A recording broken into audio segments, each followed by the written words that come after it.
I think I'm going to. I'm here, you're.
Dobré ráno, dobrý den, good morning, or good day, wherever you may be in the world. I'm Norman Eisen.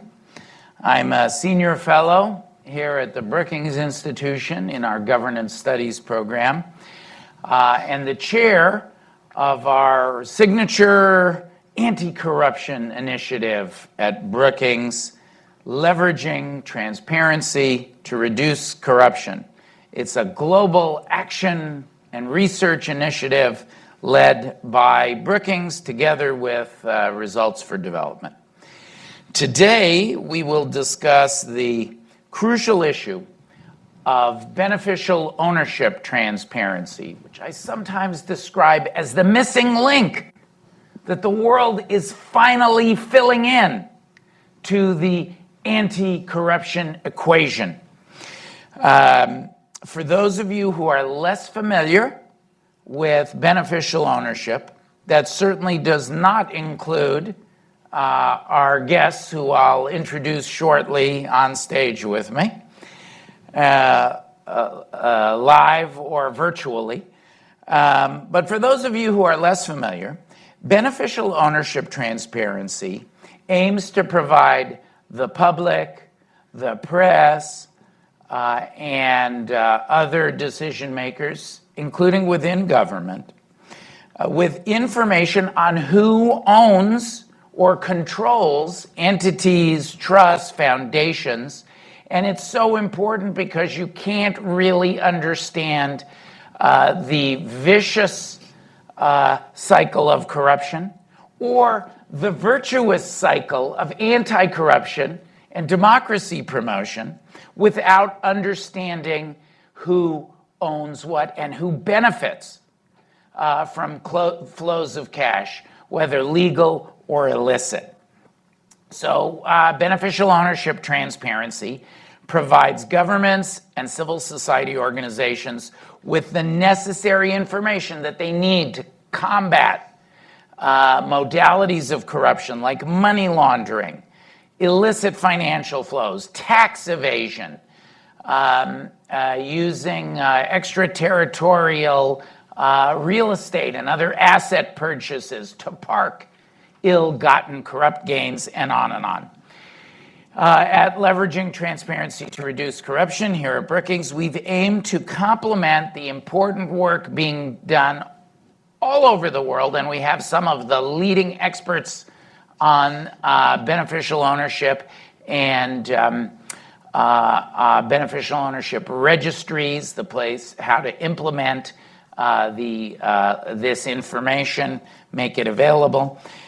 We've aimed to complement all those efforts in our work around the world, not just thinking and analysis, but our field work, where we've tested what works and what doesn't work in beneficial ownership. We've done that in places like Mongolia, where we have studied the system, traveled to the country, worked with local partners in and outside of government, and made recommendations which you can find on our LTRC website, on how to strengthen the transparency ecosystem. Those are important, of course, not only for applying beneficial ownership as a solution in Mongolia, but they offer lessons all over the world. And as we'll hear today, one of the leading practitioners as a nation of applying these theories is Slovakia. And you'll hear how what the experience is like and how it's working. We've also addressed these issues in our big literature survey, which I commend to your attention, on what we call the TAP Plus approach to solving corruption problems. I want to acknowledge the BHP Foundation for their generous support to LTRC, which helps make all the work we do possible, as well as our other governance studies donors. And I want to greet everyone who is with us today, both experts I see from DC, but also a large delegation from Slovakia that has come to DC to work on these issues. And of course, my friend, the ambassador of the Slovak Republic, my friend Radovan. Now I'm honored to begin today's event with Slovakia's Minister of Justice, Mária Kolíková, and the Assistant Secretary for Terrorist Financing and Financial Crimes at the U.S. Department of the Treasury, Liz Rosenberg. Minister Kolíková, who joins us remotely today, but really you can see having her on the screen is almost the same. She's even the same size as if she was sitting here. So I really feel like I'm on stage with you, Pani Ministerska. The minister has introduced multiple measures related to strengthening rule of law and anti-corruption, as well as a comprehensive reform of the Slovak judiciary. She previously served as State Secretary of the Ministry of Justice twice, from 2010 to 2012, and again from 2016 to 2018. In 2006, she was the first director of the Center for Legal Aid. And of course, rule of law, which runs through her career, is the frame within which beneficial ownership and anti-corruption initiatives operate. She has been an active advocate in these areas since 2003. My friend, Assistant Secretary Rosenberg, is responsible for leading and coordinating anti-money laundering policy, counter-terrorist financing, and counter-proliferation financing efforts, anti-corruption initiatives, and the use of targeted financial measures to advance U.S. national security. I feel exhausted just listing all your responsibilities, Liz.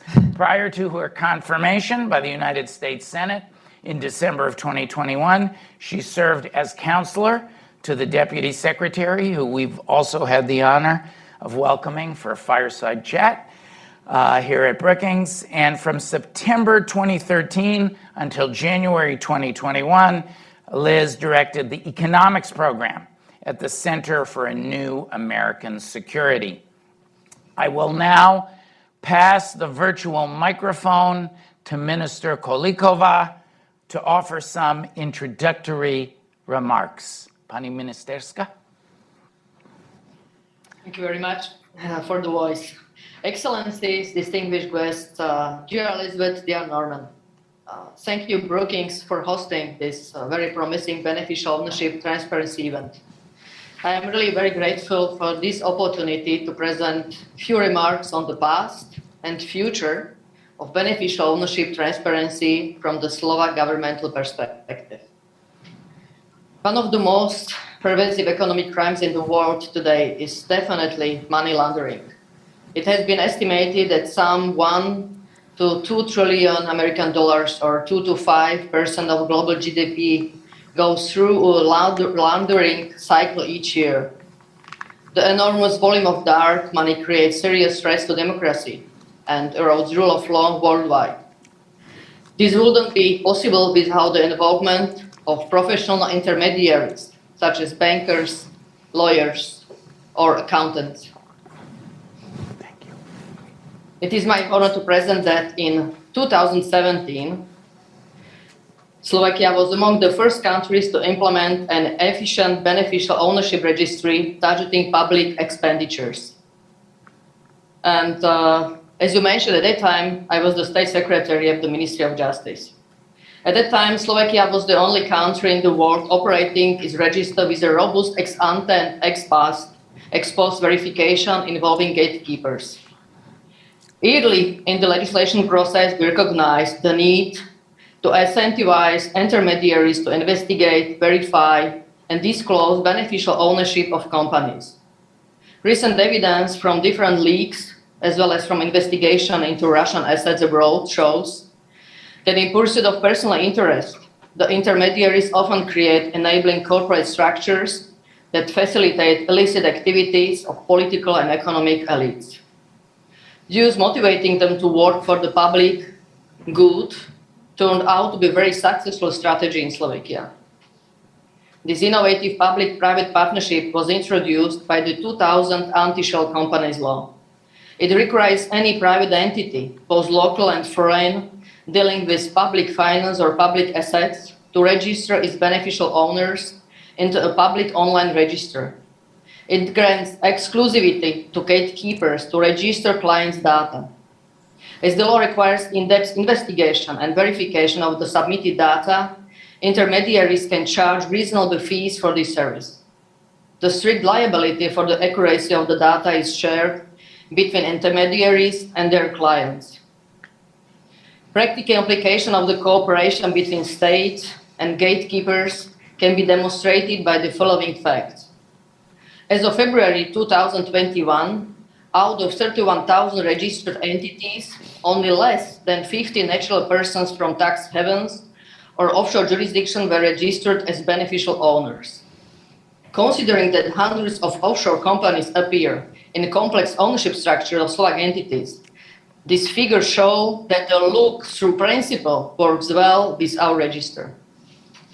Furthermore, Transparency International Slovakia recently confirmed that out of 15,000 public contracts worth approximately 29 billion euro, only 25 contracts worth 5.5 million euro were missing registration of beneficial owners.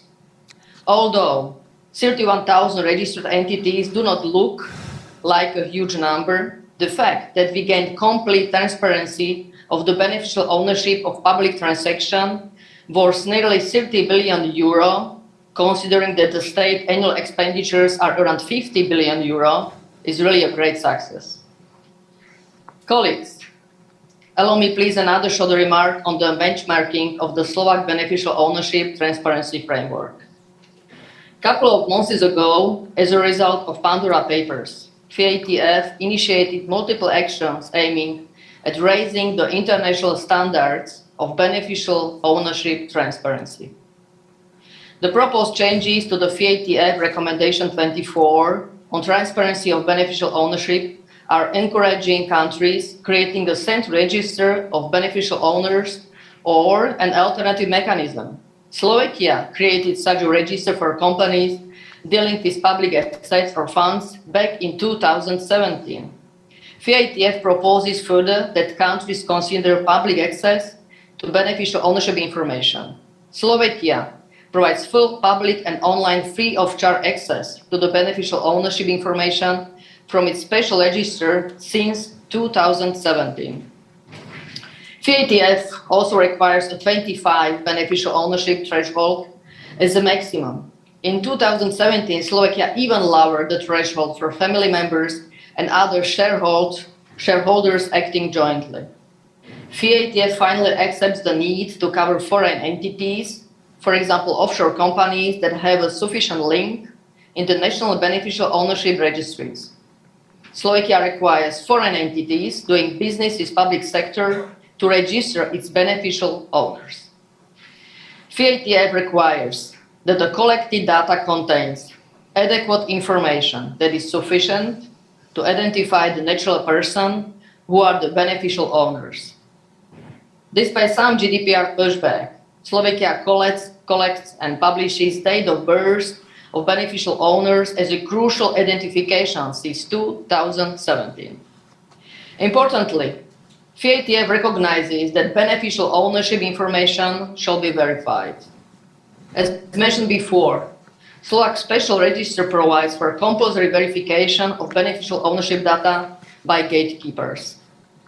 FATF specifies 1 month as an example of a reasonable period within which information shall be changed. Among other verification events, Slovakia requires the beneficial ownership information to be verified before any payment of public funds in excess of €1 million. We also implemented a reverse burden of proof in case the registered beneficial ownership information is contested by public. To conclude, transparency of beneficial ownership is not the aim. It is a mean. It is a tool for an effective regulation, policy making, and law enforcement. The anti-money laundering aspect is just one of many, including the beneficial ownership concept in public procurement, foreign direct investment screening, subsidy schemes frameworks, bankruptcy proceedings, unexplained enrichment laws, economic sanctioning rules, asset declaration of officials shall be our common goal. I can assure you that Slovakia is keen on sharing all our experience and know-how internationally. Finally, I'm looking forward to a good and productive discussion. Thank you. Děkuji vám, paní ministerka. Thanks, Madam Minister. And now I will pass the mic to our friend Liz Rosenberg. Thank you very much. Good morning to everyone, and thanks to the Brookings Institution and Ambassador Eisen for the opportunity to be here with you to talk about this topic. Actually, as you noted in your introductory remarks, I'm here to continue what has been a series of discussions that the Treasury Department started last year around the Summit for Democracy, which includes the comments of our Deputy Secretary here, who identified several anti-corruption priorities, including promoting transparency and anti-corruption enforcement and deepening our partnerships in service of this work. So it's particularly apropos that we're in this forum today and discussing partnerships. I also want to note comments made around that same time late last year by the Treasury Secretary Janet Yellen, who declared corruption as a common adversary of democracies in a conversation with finance ministers from around the world. Since that time, late last year, the Treasury Department, the U.S. Treasury Department has been focused on 3 main areas of efforts to counter corruption, along with colleagues in the U.S. government. And I'd like to tell you a little bit about what we've been doing since that time 9 months ago. Those 3 efforts I noted begin first with analyzing risks associated with this pernicious threat. I'll come to talk about that in each of these in turn. Secondly, putting in place the legal regime, legal framework to prevent corruption from lurking or, in fact, operating with impunity in our financial system. And third, implementing so-called targeted measures, that includes sanctions, to expose and hold accountable corrupt individuals and their facilitators. Corruption is corrosive, both to our institutions and to the trust they are dependent upon, undermining the foundations of a strong society, as has already been noted by the minister and by yourself. This is one of the reasons that President Biden, less than 5 months into his presidency, identified corruption as a national security threat.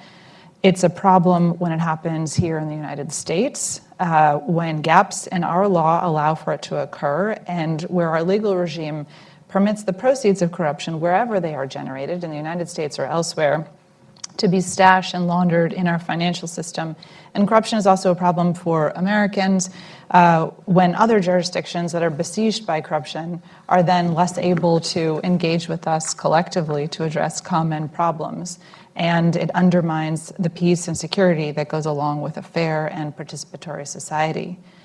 The office, so coming to that first item that I was mentioning, the office that I lead works diligently to analyze corruption. This is the fundamental work of understanding the problem and its severity, a necessary precondition to taking concerted action.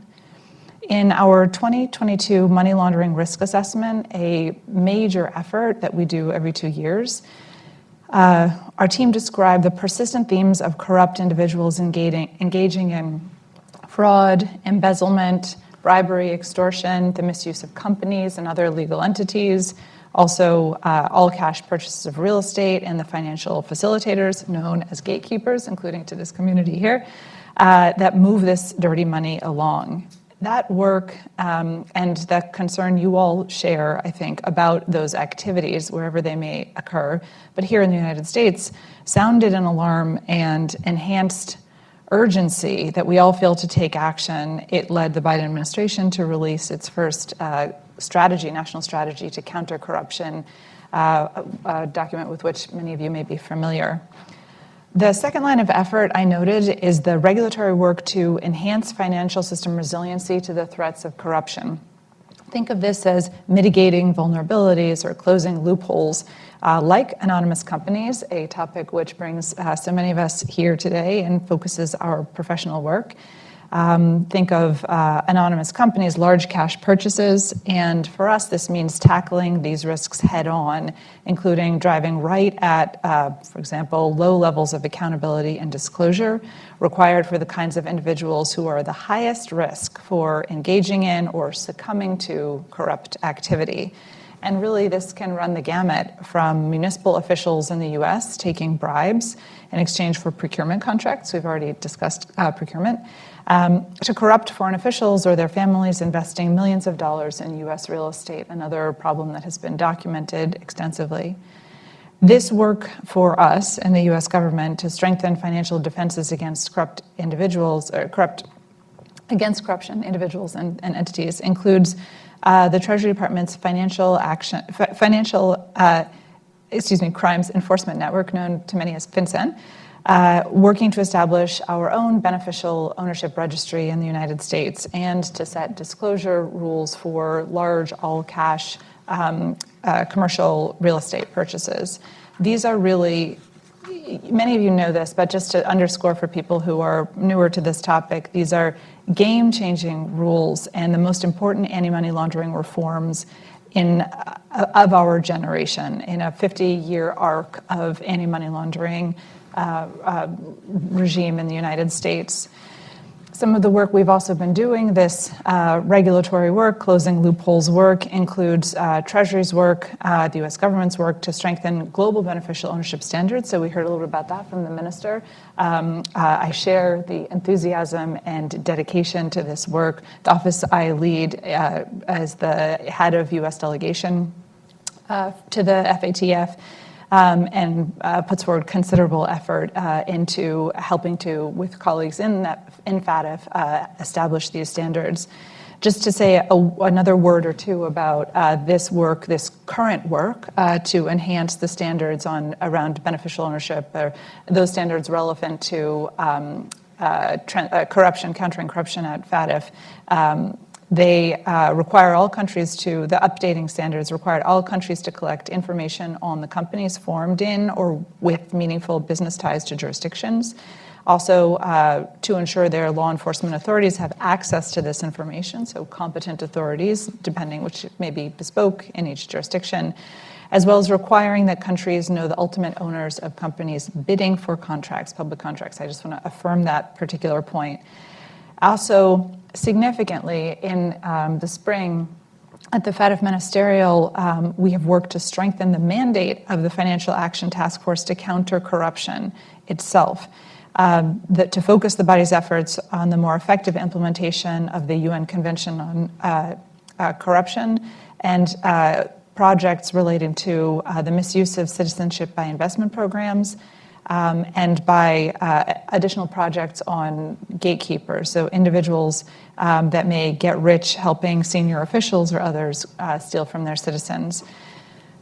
This may be clear, but I want to foot stomp on this one again. When FATF takes a strong stance on corruption, it raises expectations and standards globally with the powerful effect of closing off avenues for dirty money to avoid detection and moving to lax jurisdictions, wherever they may be located.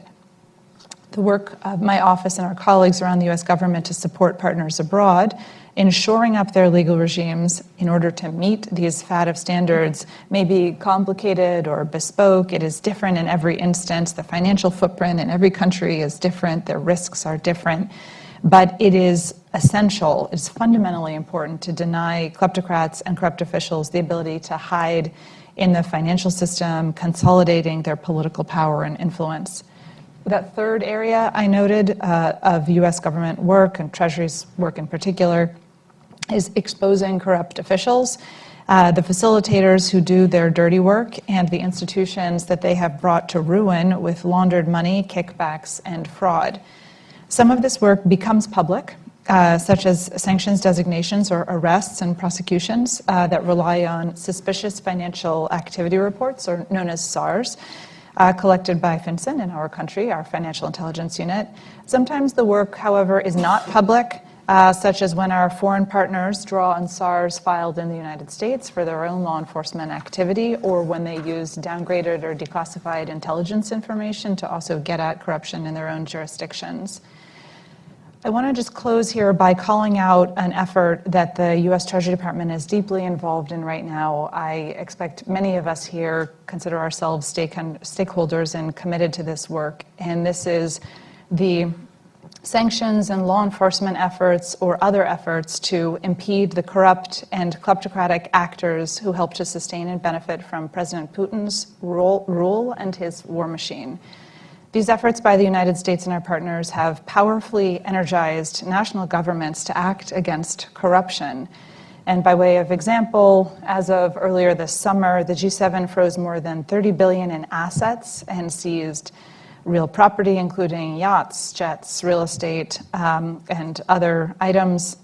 We've made renewed efforts to work with partner jurisdictions to close the loopholes that permit abuse by kleptocrats and criminals tied to the Russian regime, such as making major efforts on the Golden Passports program, so-called Golden Passports program. This is abuse of citizenship by investment programs.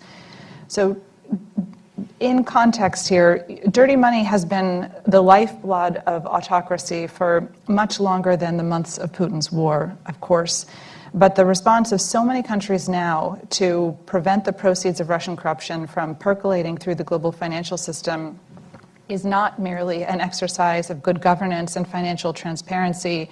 It's a defense of national security and the security and stability of our partners, and a means to methodically, designation by designation and asset seizure by asset seizure, diminish Russia's ability to engage in the illicit financial activity that gives strength to a brutal regime's horrific war.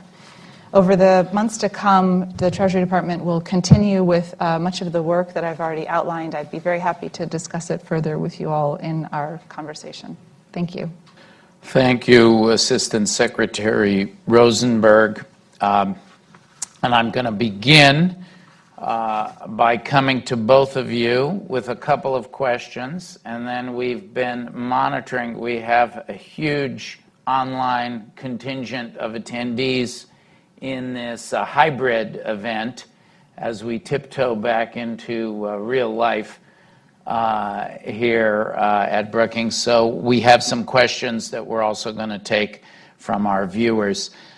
Let me start with the minister and her remarks about Slovakia's experience and the ministry's experience really as a pioneer in the field of beneficial ownership transparency. And Liz, I'm going to come to you afterwards to ask about the FinCEN progress on its beneficial ownership rules. So we'll mirror this question. But first, to the minister, you created the Register of Beneficial Ownership. The ministry did in Slovakia, did in 2015, and updated the database to the Register of Partners of the Public Sector in 2017. There has been some criticism both when the new register launched and since about gaps, very similar to the robust commitments that have been made by the United States, really the historic commitments in connection with the Democracy Summit, but questions about gaps and about implementation, as well as applause for the good work. It's a mix of the two. Some of the criticisms in Slovakia have included that it did not include all companies who receive public funds, that it lacked a clear definition of what a public official was, and that it was not linked to other financial databases tracking public procurement data. And we at LTRC have studied similar issues in our field work globally on the implementation of beneficial ownership. Can you tell us how Slovakia incorporated this feedback and built on the register's proven past success? Yeah, you are completely right that the public sector partners register that was created in 2015 was really not efficient and was very narrow because it covered only around 20% of all public expenditures and really required only a declaration of the public sector partner for a BO registration. So that's completely true.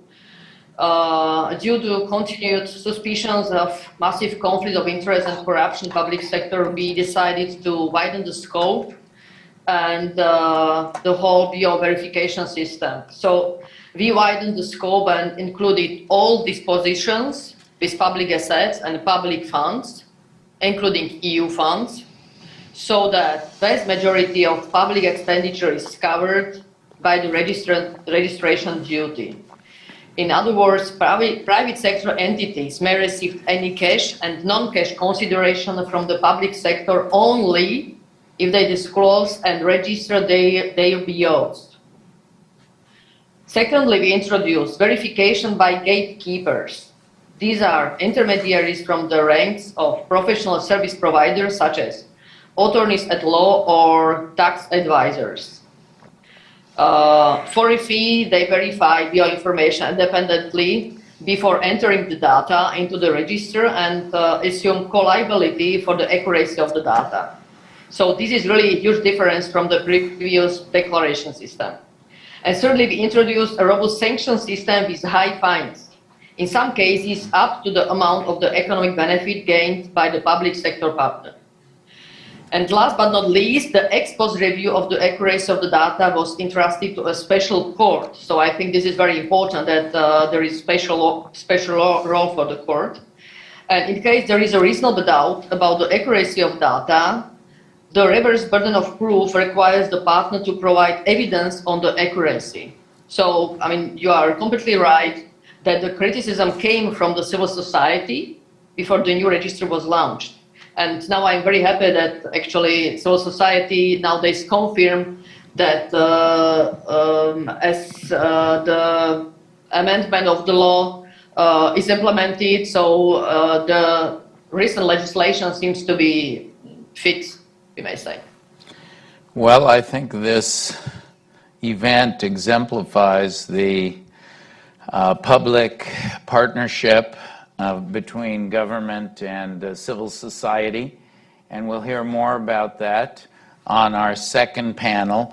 Assistant Secretary, having heard a little bit about the Slovak experience and how the ministry there evolved to deal with the criticisms, we know that FinCEN has said earlier this year that it expects to seek public comment on another proposed beneficial ownership rule in 2022.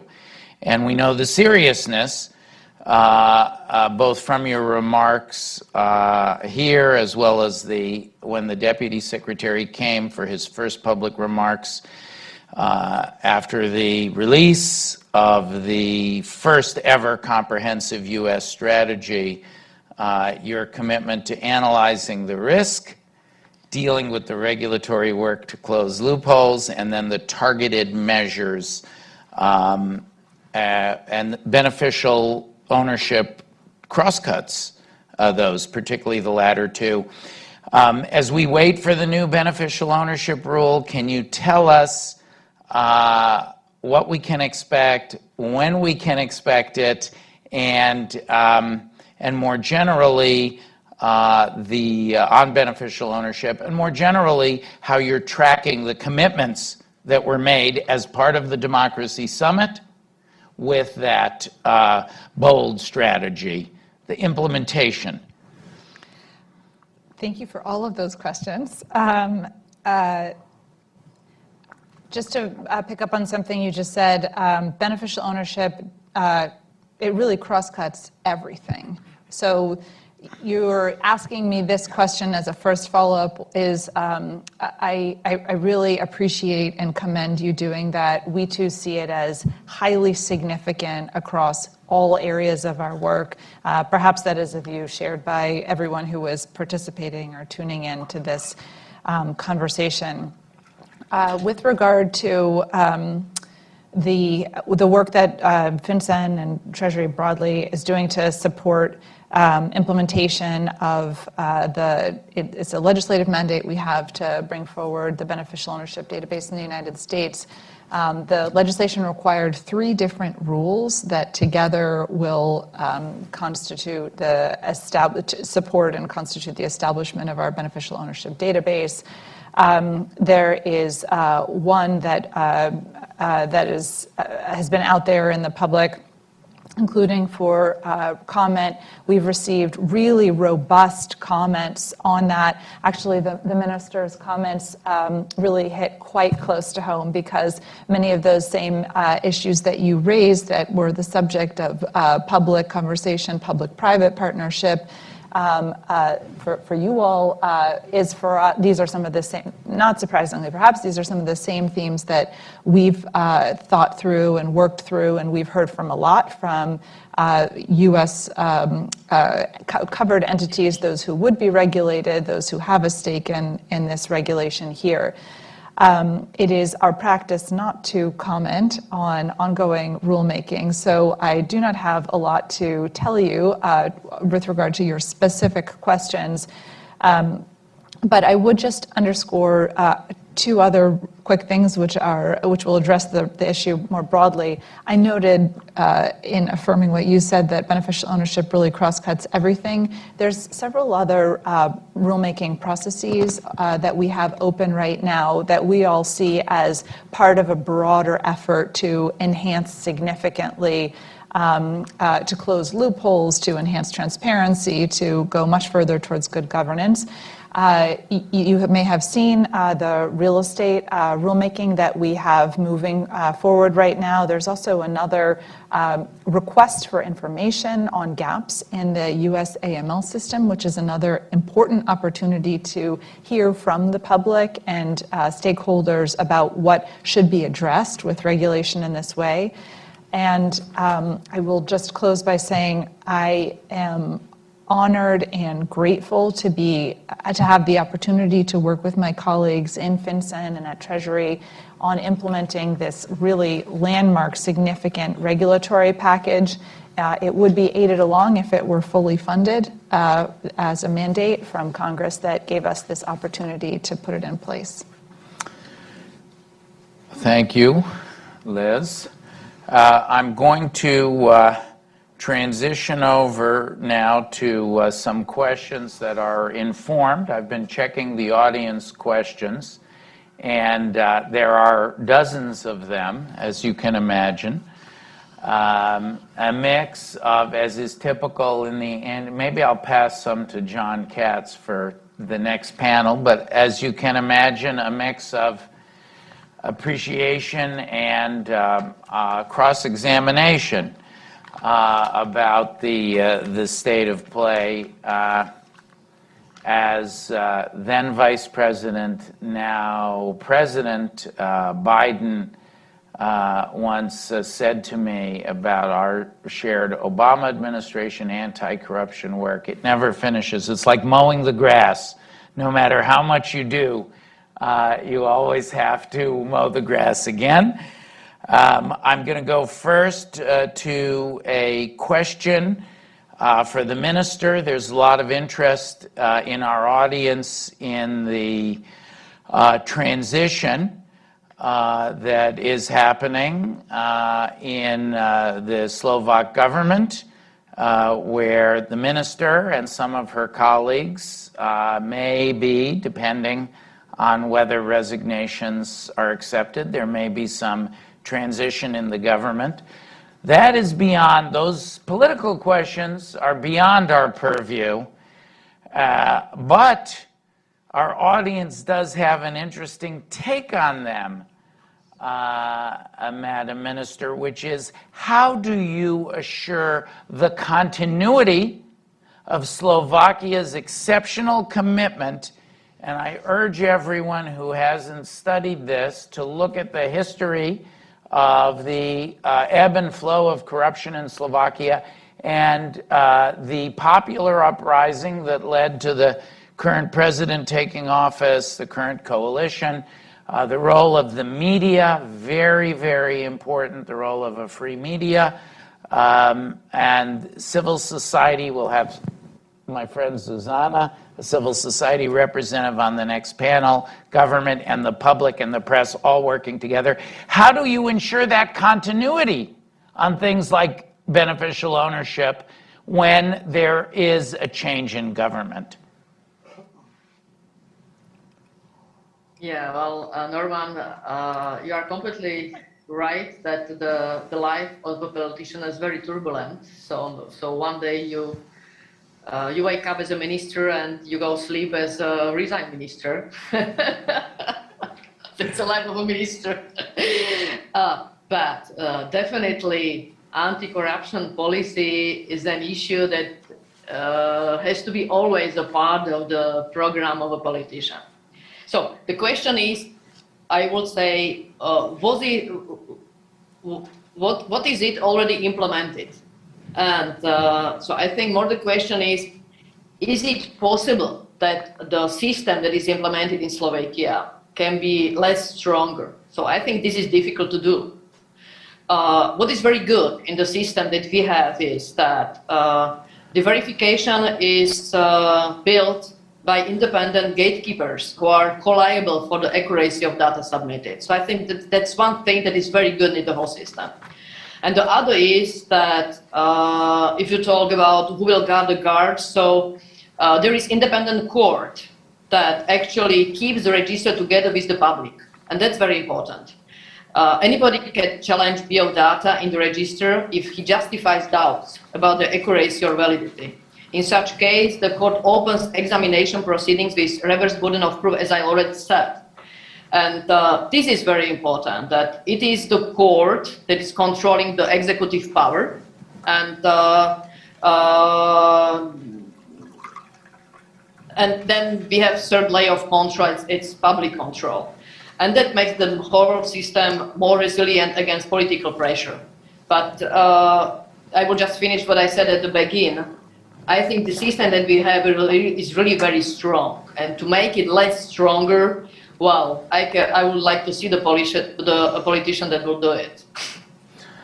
I really don't have time to tell this story, but as some of you know, when I was in the Obama administration, I was responsible for a large portfolio of issues within the White House that included a variety of internal anti-corruption rules. And the closest thing that we did, the political equivalent of our beneficial ownership, was to put all the White House visitor records on the internet. We ultimately had over 5 million records to show who is the beneficial.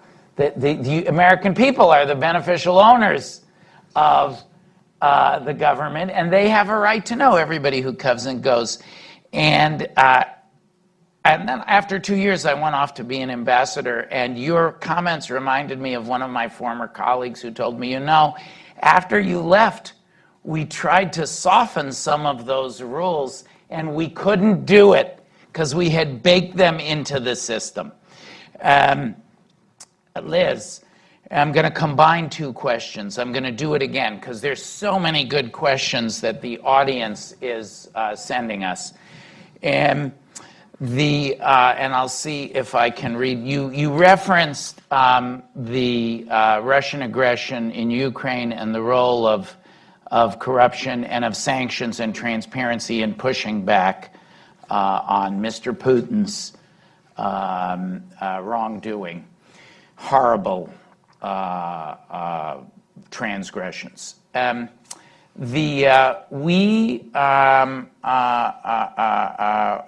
a question about the fact, and we do this at Brookings with our, as you know, our Brookings Sanctions Tracker, which is the most comprehensive tracker. We've now added, going back years before the latest Russian assault on Ukraine.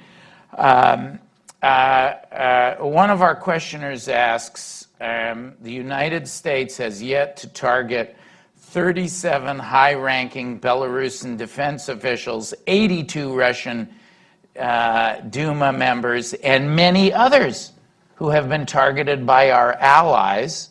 Why these gaps in sanctions that enable individuals and entities to perpetuate corruption, and will Treasury close these gaps and improve coordination? I appreciate the question, given that I've sought to talk about closing gaps and everything I've said so far. So talking about these items, I just want to, as a framing note, say I really appreciate when institutions and individuals are focused carefully on identifying wrongdoing, corruption, illicit activity, and they bring information and robust discourse into the public domain. I think that helps to sustain and support good governance and the best transparency broadly around the illegal activity and the illicit finance that we all seek to identify, expose, and to mitigate. So I appreciate the attention to these issues. We, in the United States government, Treasury, the folks who do the sanctioning are in near daily contact with counterparts in other jurisdictions that have sanctioning authorities and that have joined us. Some of the most prominent among them are, of course, the EU, the UK, Canada, Japan, Singapore. There's a number of jurisdictions that have gone to extraordinary lengths, over 30 countries that have come forward together with designations and other financial measures to address this situation broadly, not just in Ukraine, but also you're noting Belarus here too. It's challenging to get one-for-one correspondence with over 30 countries in real time. Everyone has to, and it is essential that every jurisdiction implement sanctions with a full evidentiary package that is vetted legally. So you cannot cut corners for the sake of credibility and legal sufficiency. You cannot cut corners, which means that there may not be one-to-one correspondence on every particular day. But perhaps the questioner will have noted that we have, in fact, worked to come even with one another over time and across circumstances. That said, it's our goal to focus on the targets available to us that can be most effective in addressing illicit activity. And it is a target-rich environment. There are many opportunities, and sometimes the best, most effective targets for the United States to take are not the exact same set that another jurisdiction can. So just one example to close this out. If some of those entities have very little assets or no assets in the United States, but they have an awful lot of assets in a European and EU country, then it's more economically effective, perhaps more politically significant for the EU to move fast. We might choose a different target first. I'm not going to ask you the second question because I'm keen to stay on time and to hear from our second panel, which will react to the comments.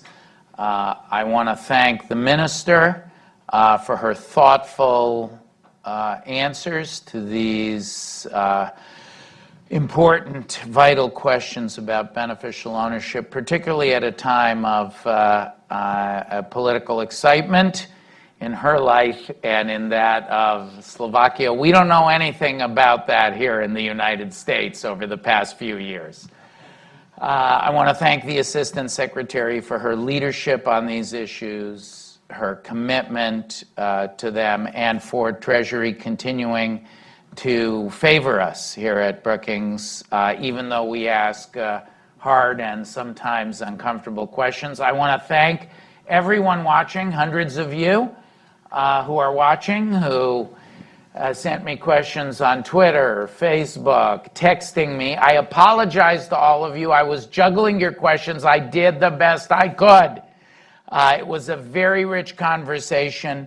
I'm going to note that there will be a brief pause for the panelists to join for the next session, which will be moderated by my friend and the Senior Fellow and Director of Democracy Initiatives. I've slightly mangled that at GMF, but it's close enough. He's in charge of democracy at GMF. John Katz, who also I have the privilege of working with on the Transatlantic Democracy Working Group, which, as you know, Assistant Secretary, is dedicated to the idea that these issues, anti-corruption and democracy itself, is a critical national security imperative. So we hear you on that. With that, I'm told by my paper that I must exit. I would be remiss if I did not thank the fantastic Catalina, our event planner, the wonderful Lily, who developed this event and helped me manage it, and our terrific Robin, who helps run the LTRC program, the Deputy Director of LTRC, all of our friends on the internet, and all the Slovak delegation, and Ambassador Yavorchik and his colleagues for all their hard work to make today possible. Thanks, everyone.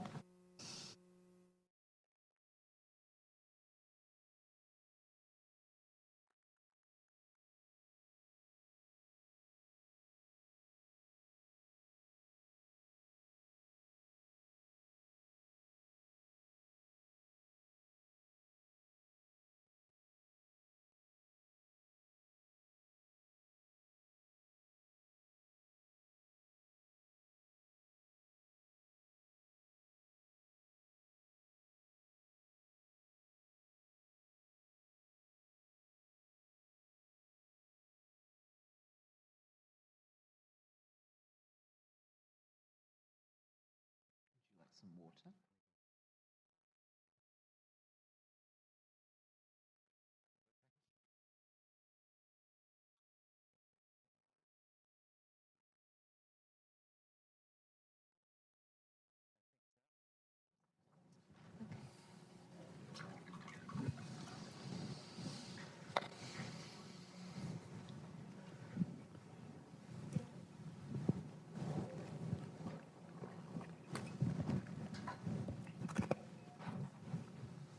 Okay, we're good to go. Thank you, everybody. We're going to start the second panel, and I'm after listening to the two speakers, I was actually excited to get to speak to all of you. And a special thank you to Myra for joining us online. This is truly a hybrid event, so we want to thank all those that are joining, both here in Washington, but are joining online. And so welcoming the audience today, as Norm said, and as a good friend and partner working on issues of democracy, combating corruption. My name is Jonathan Katz. I'm a senior fellow and director of democracy initiatives at the German Marshall Fund of the United States. I also serve as the executive director of the Transatlantic Democracy Working Group. So thank you so much for joining us today. Thank you to Brookings for hosting this important conversation, and a lot of ground was covered in the first 30 minutes with both of the speakers, and I want to thank Minister Kolíková, who we've had the opportunity to host as well previously, and always impressed by her leadership and that of the Slovak government in addressing corruption, but particularly this issue that we're discussing today.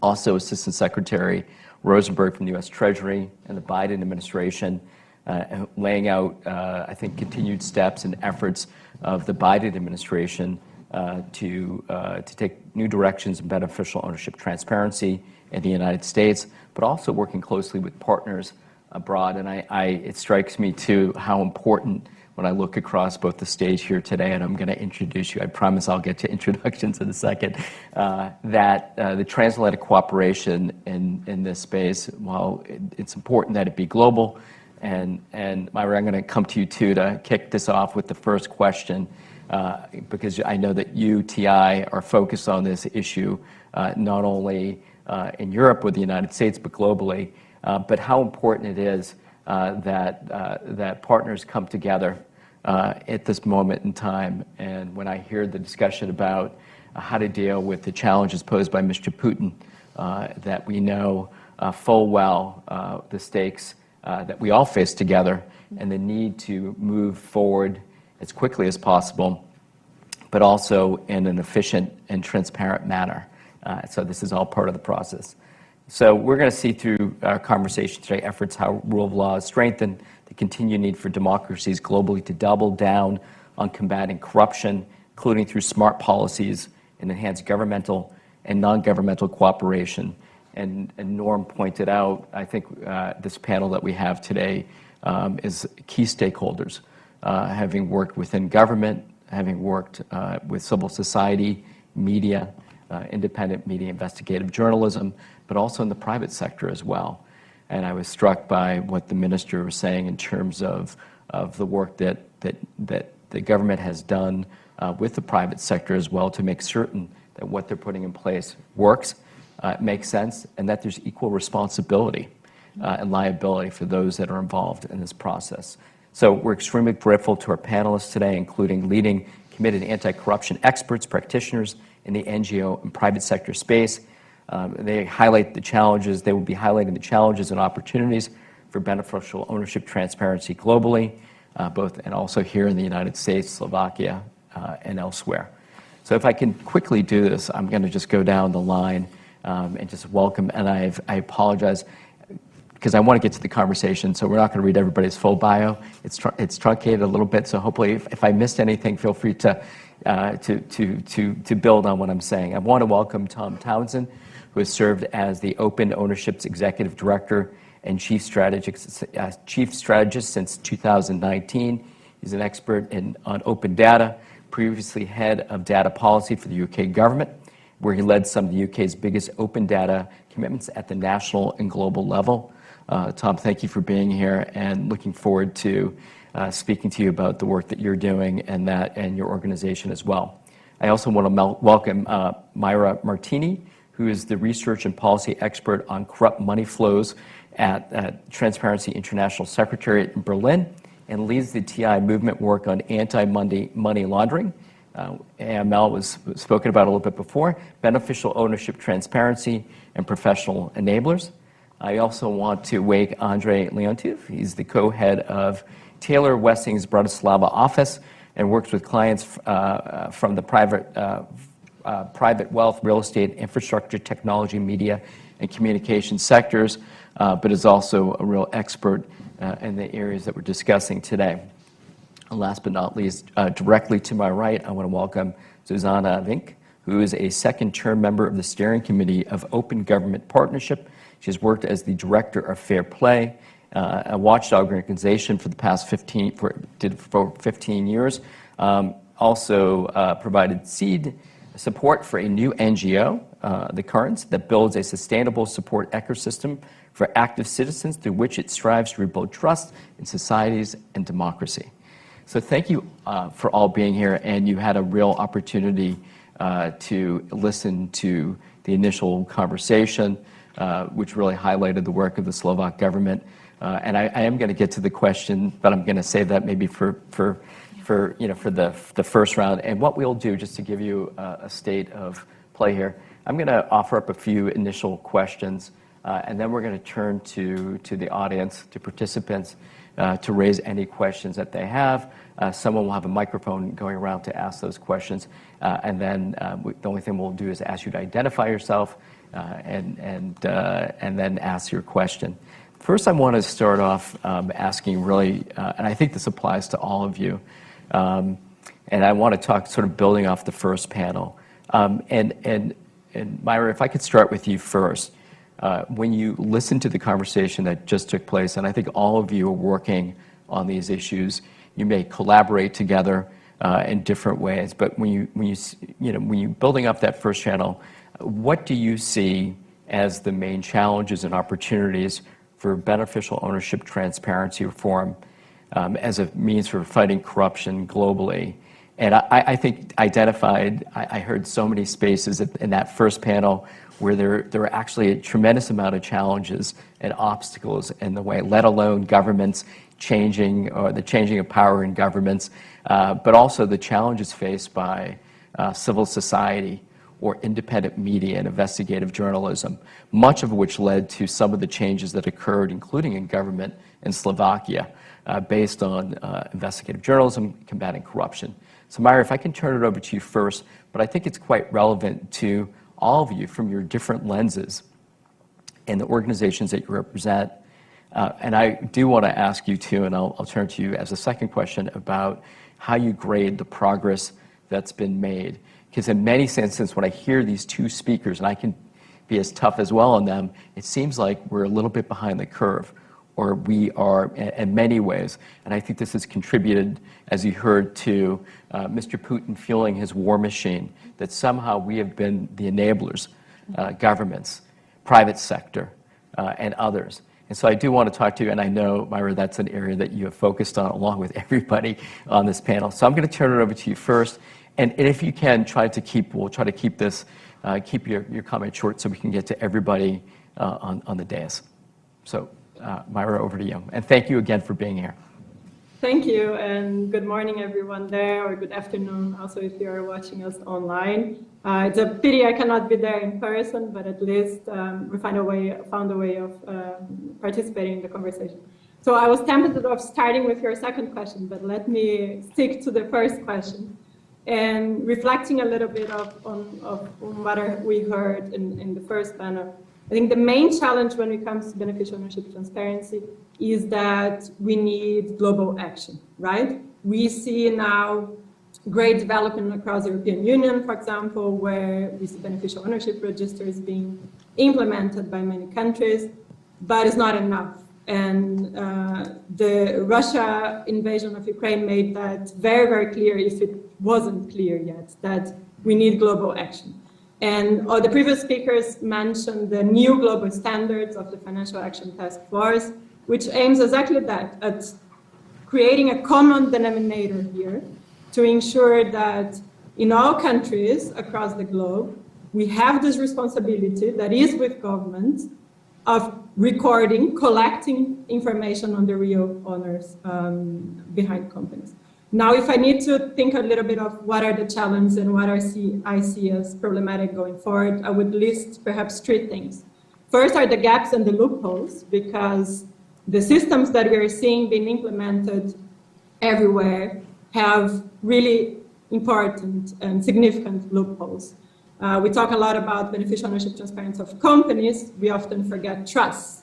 We talk about beneficial ownership of companies. We often forget that assets can still be purchased using anonymous companies from a different country. So assets like real estate or like jets and yachts and so on. So there are important gaps there that need to be fixed.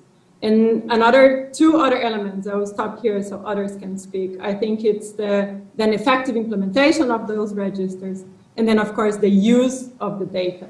And we shouldn't underestimate how this is problematic, because even competent authorities in countries that have beneficial ownership registers have really significant limitations and hurdles to use this data in an effective manner. And we're not going to advance, we're not going to be able to hold kleptocrats to account unless they can use this data and they can use this information in an effective manner. Tom, can I just building on that too, because you spend and focus on data, both in government externally, but also your organization is also part of the, you see firsthand implementation, and connecting the dots on this. Maybe from your sort of your government and sort of where you are right now to when you're listening, I think the understanding what the gaps are particularly important because it's so complex. And as Assistant Secretary Rosenberg said, this is so cross-cutting, and it touches on so many different spaces. So it makes it difficult for governments to implement, and you've been at the forefront of that. So picking up on what Myra said, maybe just talk about that from your perspective, the gaps, the challenges, and some thoughts too about, and we'll get to the question about what you would list as the top priorities as well. But maybe if you can pick up on that question. Thank you, and good morning, everyone, and it's a pleasure to be here. As this conversation proceeds, there's a couple of statistics I want you to kind of bear in mind about the scale of the challenge that we face. So in April of this year, Financial Action Task Force released a report on the effectiveness of country implementation. So on recommendation 24, this is the one that relates to beneficial ownership. On average, 9% of countries are meeting that effectiveness threshold as judged by FATF. And that's against the old recommendation 24, not the new one that was approved about 3 weeks before that report was launched, which is more ambitious than the one that we're talking about. So 9% of countries. So we have 91% of the way to go. So when we talk about the gaps, and there are many, and we talk about the loopholes, and there are many, we haven't even seen the implementation of the loopholes. So that's kind of where we're at, and I think it's a sort of wake-up call when we talk both about, I think the Assistant Secretary talked about this is complicated, bespoke, and essential. It is all of those things, and it is essential, but we're really not, we're not living up to that ambition, that sort of value that we are placing in it. I think those stats bear it out. And there are two other parts to that statistic which I think also tell you a lot about the variable implementation that we see around the world. So 16% of FATF member countries, so the members of the OECD, meet that effectiveness threshold. Members of FATF-style regional bodies, so that's everybody else, it's 7%. So more than double the effectiveness in OECD countries than we see in the rest of the world. So again, that tells you something about the complexity and the difficulty of doing this. And I'll just end with this. I'm really keen to hear from colleagues from Slovakia. What it feels like to do implementation in most countries is you have typically a group of officials who understand at a very profound level the scale of the challenge that they are looking to tackle with the reform that they are undertaking. And they want to see it work, and they want to see it work yesterday. But this is hard stuff, and they are underpowered and they are under-resourced. What we typically find, for example, when we think about data use, you will meet a financial intelligence unit that barely talks to law enforcement. You will meet a financial intelligence unit that's never met the company registrar who's producing the data that they use. So this is the base. So I guess my plea, and I say this until I bore myself, frankly, is that unless we see that global effort that Myra's talking about happen, and happen at a scale vastly greater than the one that we have now, we are going into the fight of our lives with our hands tied behind our back, and we're blindfolded. I hope others on the panel can be a little bit more optimistic and upbeat than I can. So back to you, Jonathan. Yeah, well, 9% is not a good percentage, but it's a place to start. And I did hear one thing as a former U.S. government official, both on the congressional side and then in the Obama administration. And one thing I heard too that I think, Tom, that goes to this too is what Assistant Secretary Rosenberg said, which is you gave us a mandate to do this work, give us the funding to do it, if you guys want to prioritize it. We can certainly turn to both to Slovakia, but I also sort of listening to what the challenges are globally, the challenges in implementation, which are quite significant. And I'm not just talking about resources, which are so important, but when you look at anti-corruption, you look at the Biden administration, of course, the Summit for Democracy had many positives, which I think in terms of the framing, also some challenges as well. But corruption was one of the three pillars. And this specific issue is a focal point. So you have an administration in the U.S. that's focused on this. When we turn to, I want to turn to Andre first, and we'll sort of come down the line. And as you're listening to the discussion, you're thinking about Slovakia and sort of what's taken place since 2017.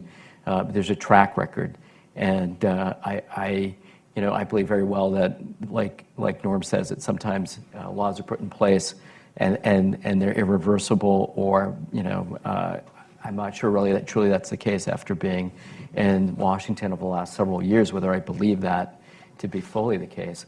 But I want to ask you about Slovakia, and I think the minister laid out what the timeline, what's been done. But when you hear about these gaps and these challenges, how do you think this applies to your experience, what you've seen in Slovakia? And Susanna, I'll ask you the same question as well. Okay, so I think we can look at the global challenges also from a different perspective, and this is the perspective what works well in Slovakia and how we manage to mitigate some of these challenges. And I have like three topics on or 3 points on which I would like to show the solution, and the solution is also showing the challenge which we were needing to deal with. So one of the challenges, and not to repeat what was said previously, is the verification process. If you have any type of data, unless you do a proper verification, the data has no worth if it's not accurate and verified. So in Slovakia, the verification by gatekeepers is a solution which we offer to the world. It's a solution which is tested. It's a solution which works. The co-liability of the gatekeepers, but also the positive motivation to bring the gatekeepers from the side of the dark to the side of the light. So let them work for the public good. It's a very important thing. We can not rely only on rules which will force the gatekeepers to do something based on sanctions. We have to motivate them to do it from the positive motivation. So the verification by gatekeepers, a very strong answer to a challenge, how to have accurate data. The second answer Slovakia is offering is a reversed burden of proof, especially if we speak about huge complex ownership structures. It's not possible for any law enforcement, or maybe the big countries like US is better off, but small countries will never get other jurisdiction to cooperate on these sensitive issues. So reverse burden of proof means that we have to accept that at a certain stage, those who will be obliged to register beneficial owner data will self-evidence the accuracy of the data. It cannot be just let that the law enforcement or the court will prove that they are wrong. We have to shift the burden of proof, and they have to show that it's true what they registered. And this is how it works in Slovakia, that if there is a doubt on the accuracy, the company which registered the data is coming with evidence to the court. And if it's not enough evidence, then the court will take action. So it's not that court has to investigate, the company will provide data. And the final point on a challenge, and I think I will leave this to Zuzana, is the publicity of the data. I mean, what we realized in Slovakia is that 99% of all actions which were filed with the court were coming from NGOs and journalists. So once you close the system, and then the public will not see potential mistakes in the registration, you will have no one who will come with potential cases to the court. So if you open up the system, if you publish the data, you will see how many watchdogs, how many people will show problematic cases. So maybe with this, I will give it to Susanna how publicity of the data is important for the control and for the review. And I wanted to, just based on your experience too, is that role of investigative journalism. I'll throw it back to Mária too about this sort of growing collaboration ecosystem between investigative journalism and civil society. And so, Susanna, if I can turn to you first, and then Mária, I was going to come back to you ask you about that role of civil society in this.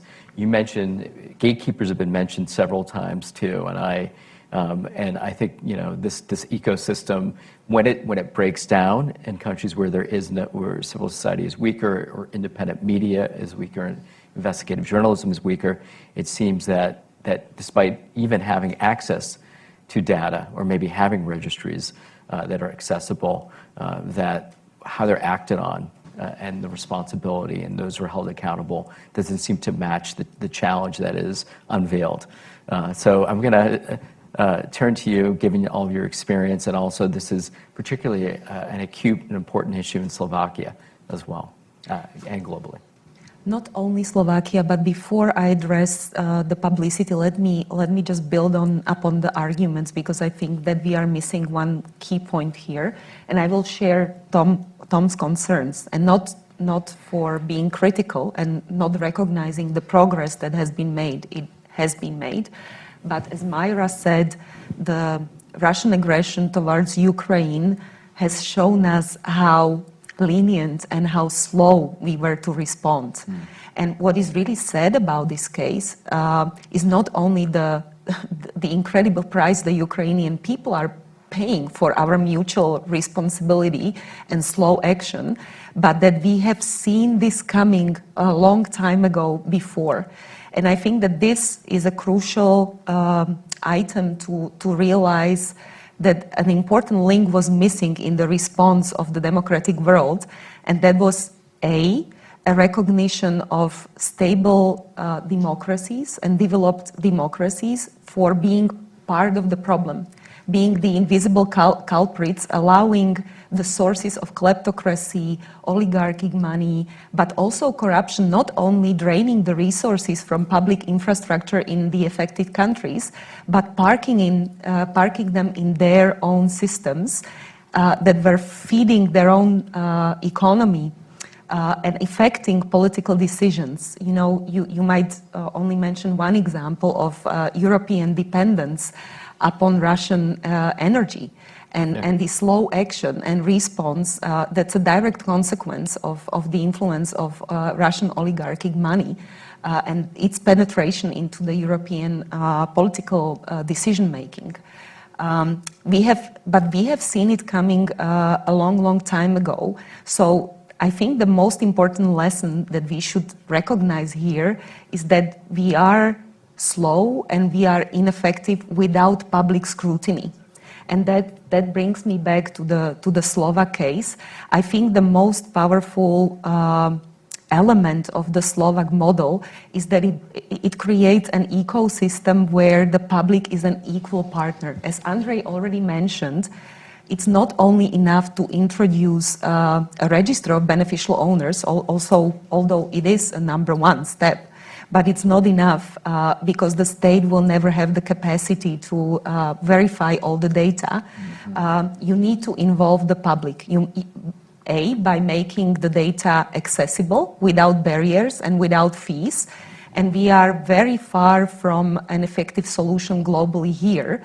We are missing the political consensus around the world to publicize the data, not only to collect them, and to recognize that we need to know who the culprits are, but to make them public, to offer them to the public scrutiny, and doing it in such a way that it will not burden public authorities. So the verification process in Slovakia, where we can learn from, is not proactively, it's not proactive.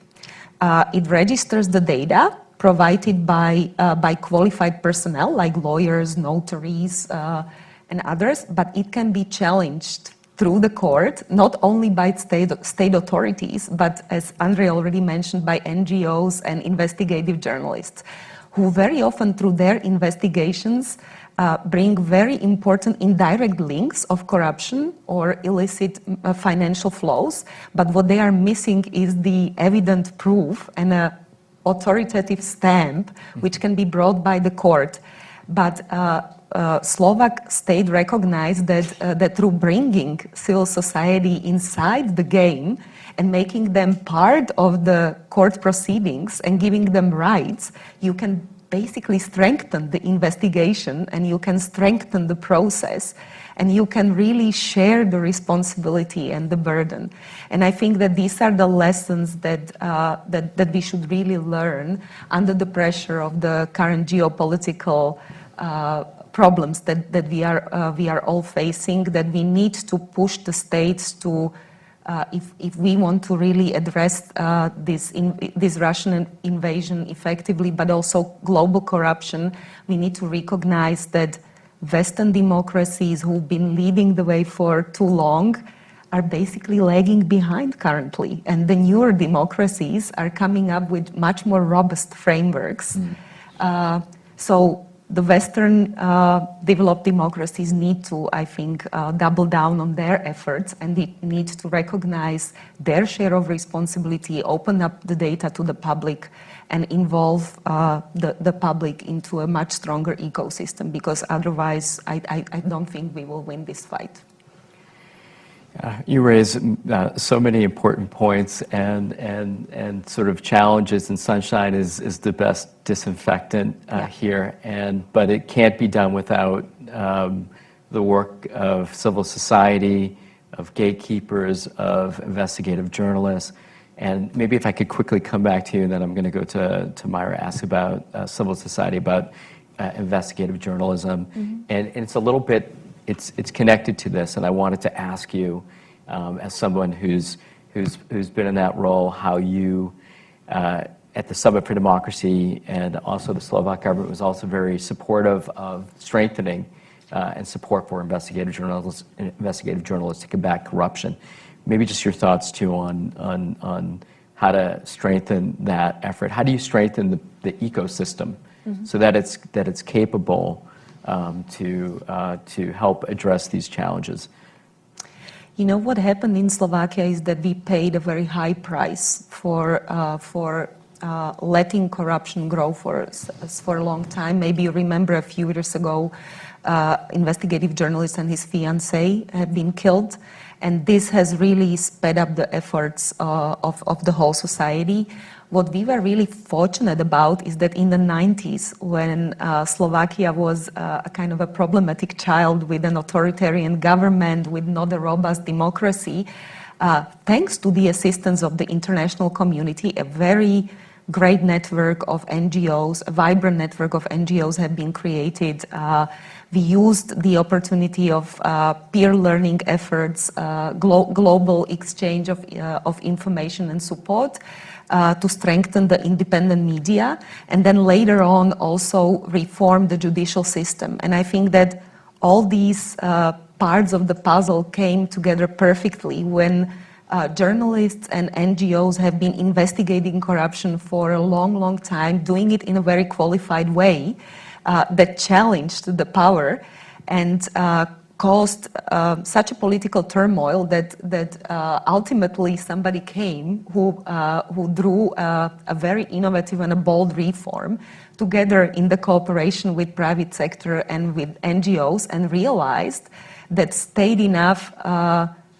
the state is not strong enough to face such a problem.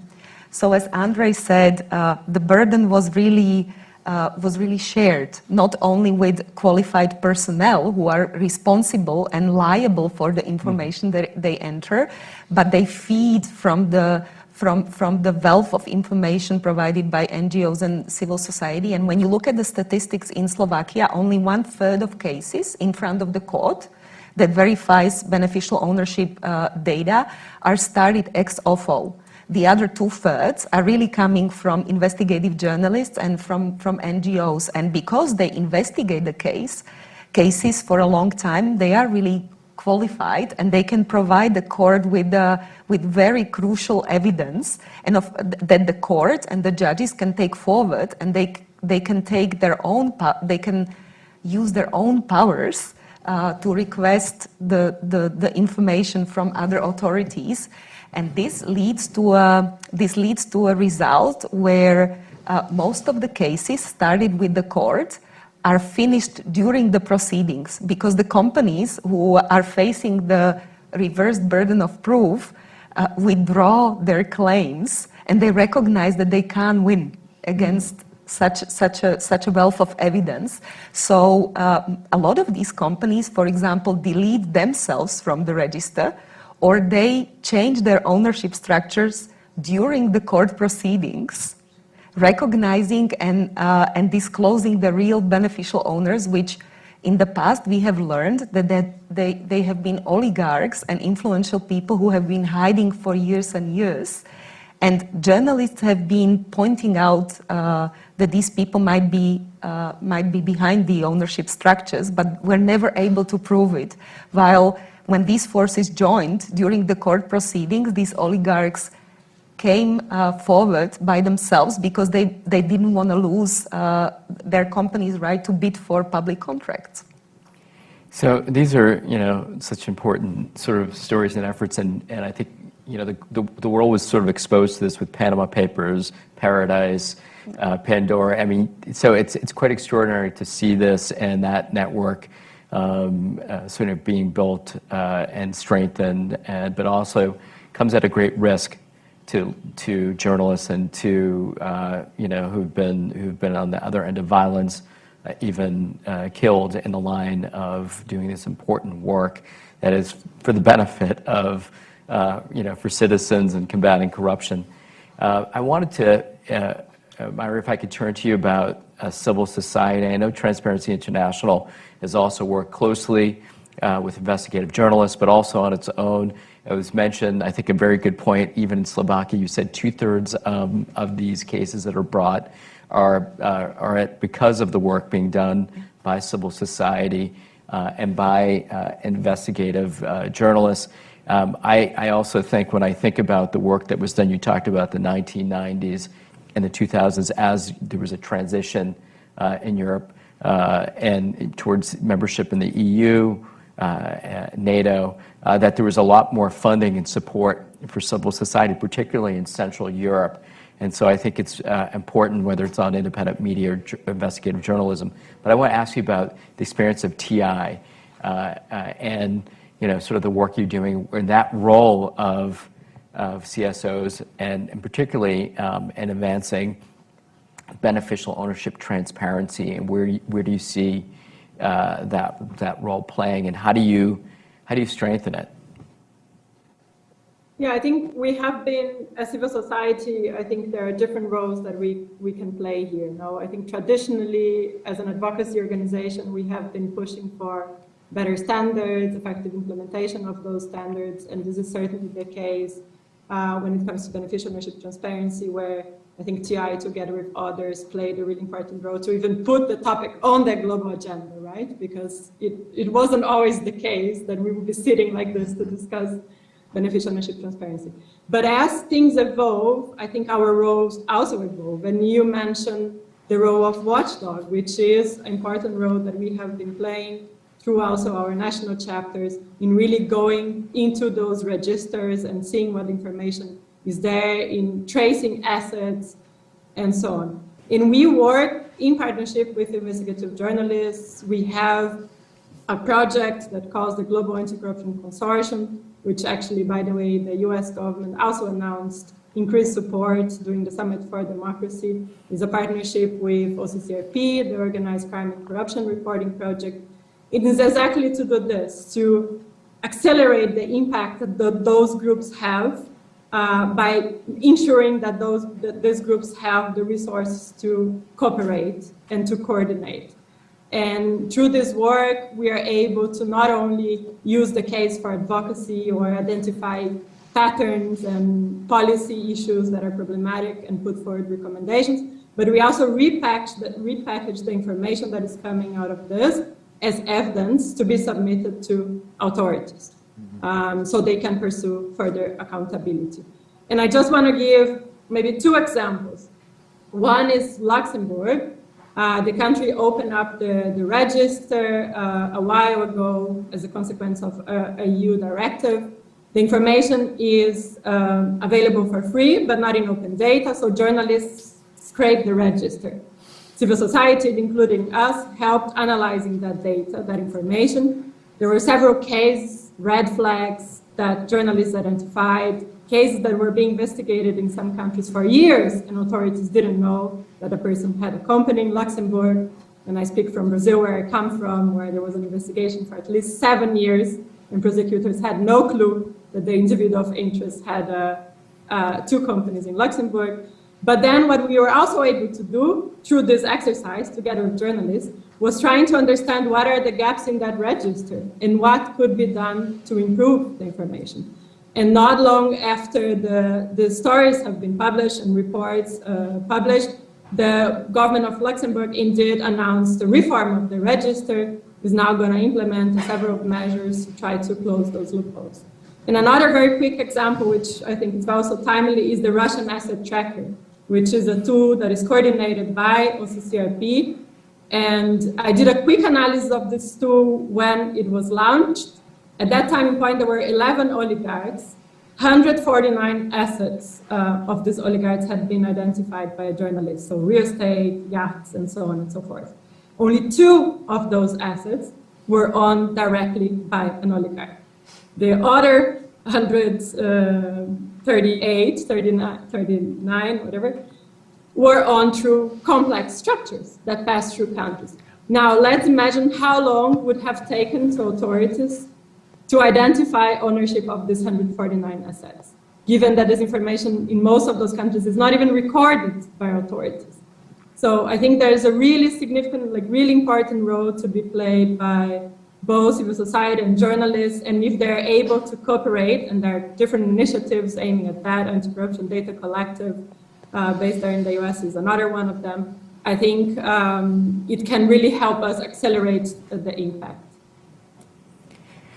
Thank you, and I think you sort of pointing out these issues, and I'm thinking about where you have strong civil society and strong investigative journalists, and then you don't have you mentioned sort of the data issue or access to it too, because there are plenty of spaces where you also that ecosystem is not complete. And Tom, I wanted to ask you about this, very specific about, and it sort of feeds off that first question I asked you too. And you and your colleagues at Open Ownership are sort of hands-on providing technical assistance to implement beneficial ownership transparency. And I wanted to, you mentioned some of the lessons, maybe some of the lessons learned on implementation and challenges as part of the bot implementation process. And I wanted to ask about ensuring key stakeholders are able to or access or make certain that our government is meeting the needs of data users. And it's because I think, Mária, this is what you mentioned, sort of like one of the challenges you just highlighted was this, whether it was like access to data or having the right data available, and how important that is. And if you, Tom, if you're thinking about what are the examples, Luxembourg, this was mentioned, but when I heard you talk immediately about the 9% of countries and how far back we are in terms of implementation, are there countries that stick out as, at the national and international level as being the standard bearers that others should be following? And I can't help but ask you about the UK. And I think there's been a lot of scrutiny, not to put you on the spot about that, but there's a new prime minister in town, and I just wanted in London, and wanted to ask you about London also has been in the spotlight as a space for including Russian oligarchs to park their money. So I'm asking you a lot, but I think one is very sort of like that technical, because you're implementers in so many different ways, and data, without data, it's hard to understand, and a commitment to understanding that data, but also ensuring people have access to it, including civil society, including investigative journalists, what those needs are and how to be able to make sure that this is something that's accessible and it's the right data. And then also this international best practices. And Audrey, I wanted to sort of bring you in on that too, because you've also been part of this implementation process. Maybe if you can pick up after Tom on this question. And if you want to answer the UK question too, I just throw that in. Yeah, happily. I mean, the UK, I think, is in a relatively exciting place on these issues now, with respect to beneficial ownership, in a way it sort of hasn't been for quite a few years.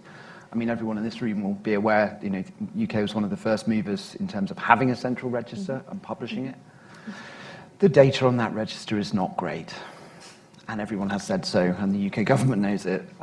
We are now at a point where a second piece of legislation should be brought forward at the end of this year to complement a first economic crime bill that was passed in great haste in early March, which brought in a register of overseas entities who are either owning or buying property in the UK. It's one of the kind of key channels, the whole sort of London grad idea. For a system that, from a legislative perspective, has sat sort of on a shelf gathering dust for a long time, officials and government departments were given about 4 or 5 months to implement something with a verification mechanism. And they've done a pretty good job in a really short space of time. And the guidance is good. And there are 6 pages where it takes every single field of disclosure around a foreign entity, and it tells you what you need to verify it and how you should do that and the process for it. There is loads of work left to be done on that, but I think it is good. It's a good first step. So I feel brighter about it, because I think for years I would come to these things and, you know, I no longer live in the UK, but then I did, and everyone goes, so you know, the UK talks a good game on this, and it funds you, and it funds others to do this work, but it's kind of rubbish, isn't it? You'd be like, yeah, it is, and that's embarrassing, and perhaps we're turning the corner, so we'll see. In terms of sort of the accessibility point, I think there are 2 parts to this. There's accessibility inside of the state, and there's accessibility outside of the state. I think both are really important. We should not forget, and part of, well, a lot of our work is about thinking through, do the right bits of government have access to this data? Do they have it in the right format? Does it work with their systems? And that's not just Treasury and those people immediately, you know, dealing with these sorts of issues in a more obvious way. It's procurement departments. That's part of the new recommendation 24 from FATF. It's about this information being used in that context. But what we begin to see is awareness goes up that there's a thing called beneficial ownership, and it's about real people that own and control things. And we are about to, or already have, data on it. Other departments kind of come along and go, oh, hang on a minute, that can be useful for what we're doing, because fundamentally knowing who you're dealing with is the bedrock of sort of how our entire economy and state functions. So making sure all of those people, all of those departments are involved in the process of designing the system, in open ownership terms, that means the system is starting from the point where you've got a blank piece of paper and you're about to write legislation, all the way through to getting data out there. All of those departments are involved in that process. Back in 2016, when I sort of first started working on this, that wasn't the case. You know, it would just be sort of Treasury, financial intelligence units. But increasingly, we're pushing governments, and it seems to work, to get them, you know, at the table from the get-go. In terms of the public accessibility, there's lots of different flavors of that. One of the things that frustrates me most is where there's this sort of, theoretically it's public, and this would be most of Europe, but actually it really kind of isn't. There are loads of sort of barriers to entry, what we would call kind of dark patterns. You know, for example, German data, you need a German national identity card, form, address of some kind to access it, and then you pay for it, so I can't go and look at it. But it's public, right? Same with Malta, €2.50, €2.75 per record, can only search by a beneficial owner's name, so you can't go and find the company and then the beneficiary. You have to know a name to go and do it. And if you're an investigative journalist and you want to follow your nose, follow a lead, which is what people do, you could be spending €300-400 on trying to build out a complex company structure, and then maybe you find out you've got nothing and you're not going to earn money for that story. That doesn't work. It's not public, and it's not good, and it doesn't meet anybody's policy goals. So where we're going public, let's do it properly. A lot of commitment to doing it properly. There's a lot of commitment to doing public registers, 114 countries or so. That is great. Actually seeing that done well is happening in a small subsection of those. So just to give you the sort of answer to your final question, where would we look for quality on this? Denmark does this really well. We're about to see public data. We already have public data from Nigeria. It's going to be coming out in the next month in bulk to our data standards, about 800,000 companies. They have a verification mechanism linked to the national ID system. They're doing good work. There are countries all over the world, and I think this speaks exactly what Susanna is saying, who are being seriously innovative and pushing what is possible in terms of how we verify, how we collect, how we publish, way further than, you know, the UK, France, and others. So there are countries out there, and Liberia is a good example, really exciting work they're trying to get done around linking this up to a digitized tax system. I could go on and on and on. There's amazing work happening, but we need more people with the right skills to be able to do this. We have a serious deficit of talent globally. This is complex stuff. So we have a kind of human capital issue, we have a financial issue. We don't have a political commitment issue, it seems, but we might have a political commitment issue about doing it properly. Mm-hmm. Yeah, always difficult, whole government approach versus siloing this issue. Audrey. I would like to be a bit more positive in terms of the UK example of the Register of Overseas Entities. I think what Slovakia's example can show to the rest of the world is that if you have a system that works, other countries are looking at you and even maybe not admitting directly, they are inspired by the things which work with your system. So for example, if I'm correct, the Register of Overseas Entities is involving a very similar verification mechanism like Slovakia is using from 2017. So for a small country, it's quite an honor that something which we invented, because at that time in 2017, no one was really thinking about verification, invented, tested, is becoming a kind of best practice or one of the possibilities how to do the verification. So I think this is positive, and sharing the knowledge, sharing the best practices will help other countries to start immediately on a higher standard as we had to start, for example, in Slovakia. The second point regarding the publicity and the access of the data. I think it was not mentioned today that many law enforcement authorities have already today opportunities to work cross-border to get some data from other jurisdiction. But it is not so easy as it may sound. So for a police officer in Slovakia, it's easier to look directly into a Malta register than to write a paper and ask a Maltese government to send a type of information back. So publicity doesn't mean only helping journalists and the public. It helps even law enforcement because it makes the whole circle easier. You save time. You can do different investigations without having the official reasons why you are doing. So the publicity of information will help law enforcement as well. This is the point I wanted to make. Might I just add two points, because Tom will not mention it, but I think that what is really crucial is implementation and is the role of organizations as Tom's who pick up on the political pledge and really make sure that it's implemented well. And for that, you really need, because the complex issues are very difficult to follow up, you need good peer learning networks, you need a great technical assistance, and you need perseverance because it takes time and the nitty-gritty work.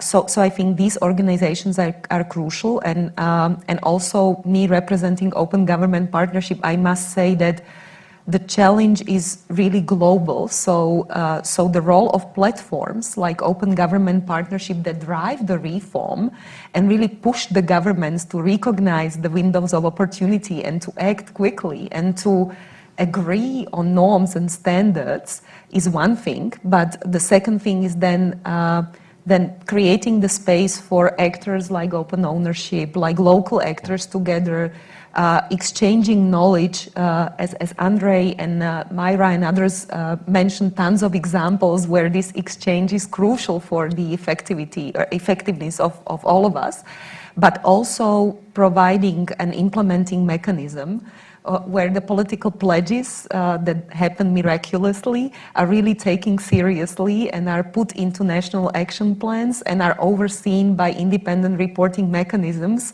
that make sure that they happen. And if they don't happen, the governments are held accountable. So I think this whole ecosystem of organizations and platforms that take the pledges and promises to real action are really inevitable.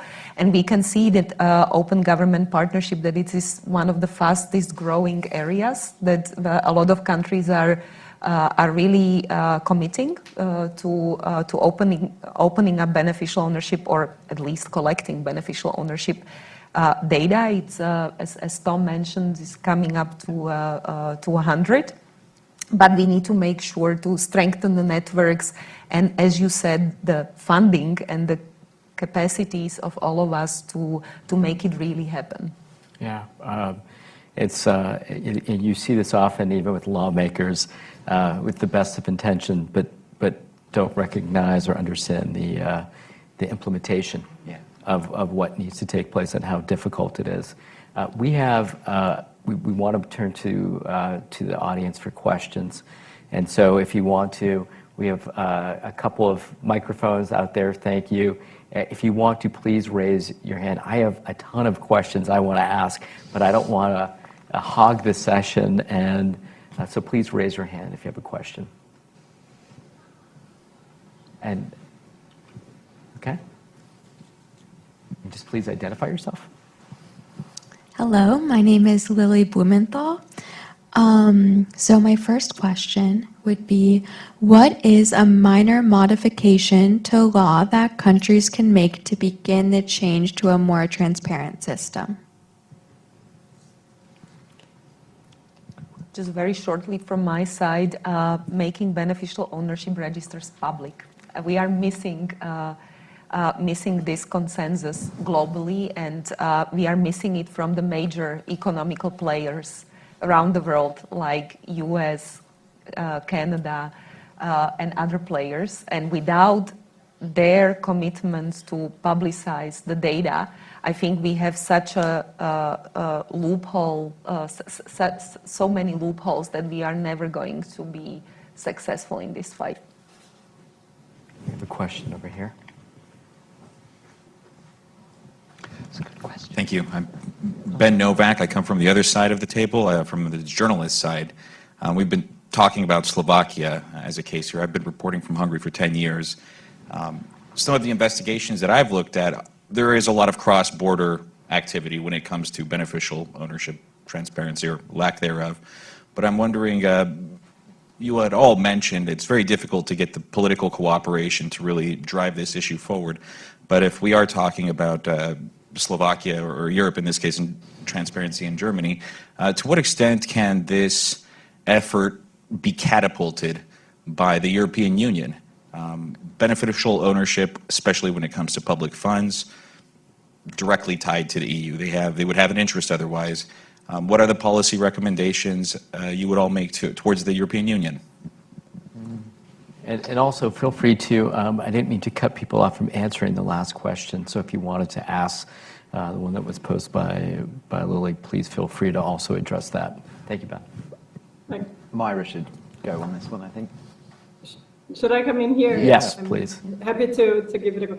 No, I think the number one thing that the European Union needs to do now is ensure that there is one single register with the information from all the different member states in one place. So you can exactly can access from one single point that information from across registers, and you avoid some of the challenge we have been having. So there's one critical example that comes from Slovakia, actually. That's how our colleagues from the Czech Republic were able to identify that the former prime minister was the beneficial owner of a trust receiving EU subsidies. And then later in the German register, unfortunately, he didn't appear as the beneficial owner, although he had appeared in the UK and in Slovakia. So it would make this type of things a little bit more difficult. So having one platform, ideally in open data where this information is available, would make things much easier across the EU. Just to elaborate on that point a bit. I mean, the Commission is trying to run a project to link data together and put it in one searchable place, and it's now online. And you can go and search for it, and then it will take you back to one of the national registers. There's 8 or 9 of them on there at the moment, and it's sort of clunky. Some of them you have to pay for, others you don't. The search takes a really long time. It's kind of like a good idea, but badly done. And it's called Boris.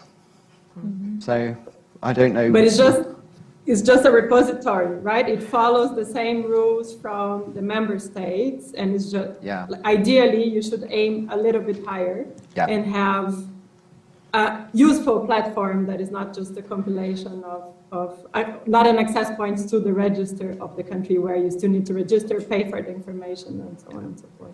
It's sort of 50% of the way there, and it's just how do we do that last, the remainder of it and kind of get it right. And I think back to sort of the theme of all of this, doing this work is hard and it's going to take a long time. So I think with the Commission, you sort of see really good intentions and the right kind of policy objective beginning to emerge. It's just sort of 50% of the way done, I think. That's the challenge.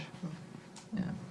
Maybe from my perspective also, just to react to both questions, I think the real game changer is the shifting the burden of proof, because if and it has constitutional implications, it has legal implication, but once you will accept that those who have complex ownership structures, it was their choice.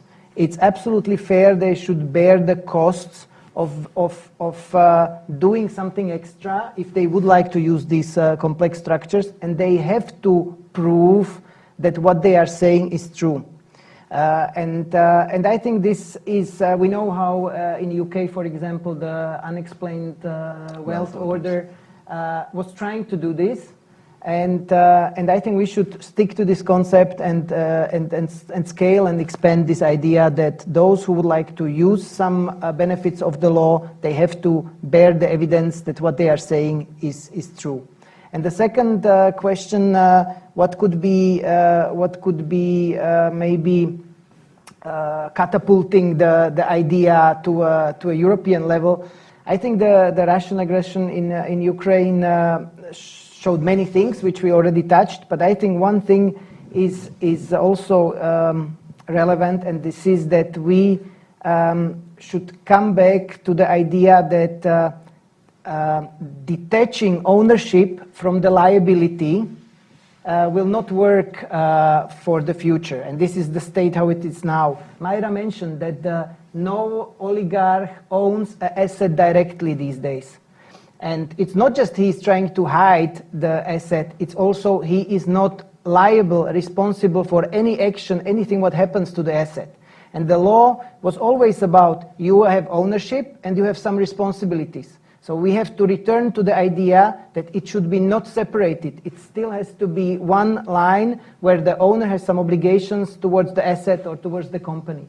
And I think this is a philosophical question, but on this I think the whole European Union, the whole world should agree that anonymity should not mean that you are free of any responsibility for your action or liability for the assets you own.